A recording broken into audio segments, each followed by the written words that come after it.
خوی بس محتاج مدیخیل روډ دی وزیرستان کې زما په دوبۍ کې ژوند کوي محتاج مدیخیل روډ ته به دا کلام ډالۍ کوم وای بس ډېره وشوه پس لدی خو بنی آدم شه کنه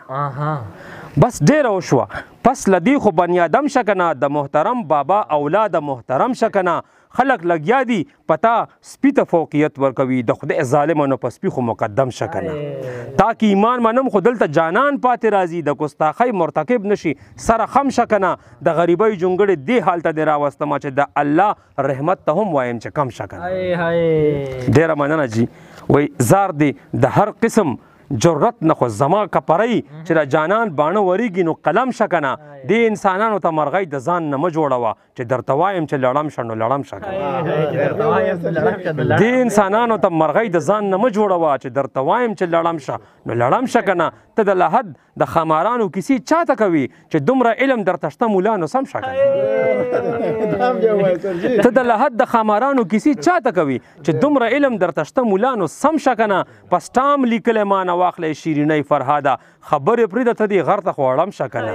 او ته که اختر په شرمونو به دې وشرموم زه یتیم شوی یم راتیر زما په چم شه کنه او زه بیا چې کوم طرف ته ځي خوښه د خپله لیلا یو څو شیبې خو د منظر په سوري دم شه کنه ډېره مننه جي ډېر تاسو څوک یاد کو جي اسد سعید صاحب اسد سعید صاحب د کوم دغه دی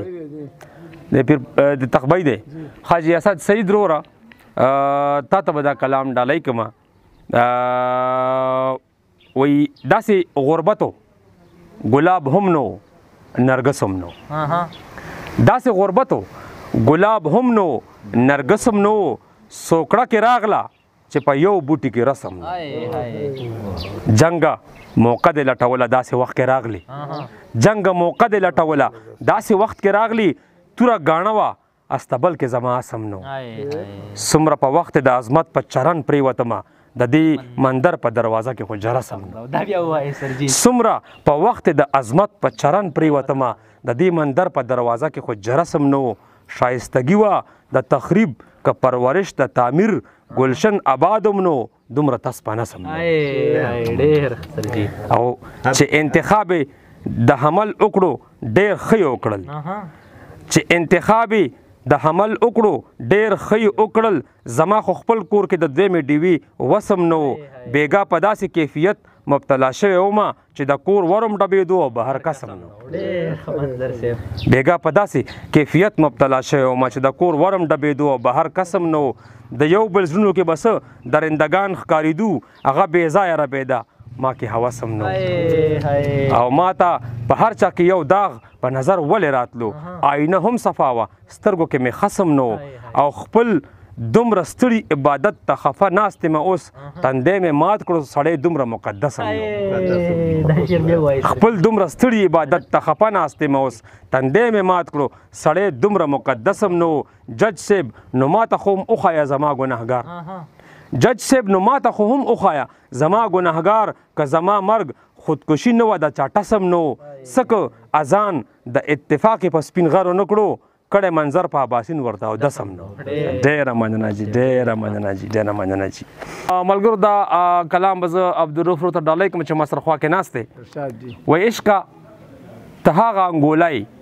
چې سلګۍ دې نشته عشقه ته هغه انګولی چې سلګۍ دې نشته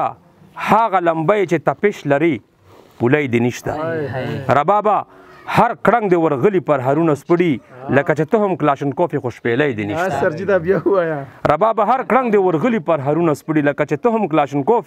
خو شپېلی دې نشته او کفن دې وړی و سنګر ته په بورکه کې راغلی زار شم پښتونه عجب خان خو په ګړی دې نشته اوس خو نوم واخله چې جنګ در سره چا کړی اوس خو کیسه د پټېدو نه د تڼۍ دې نشته نور خو انسانه په خصلت لکه د پړانګ غوندې بس دومره فرق در کې نشته خو لکۍ دې نشته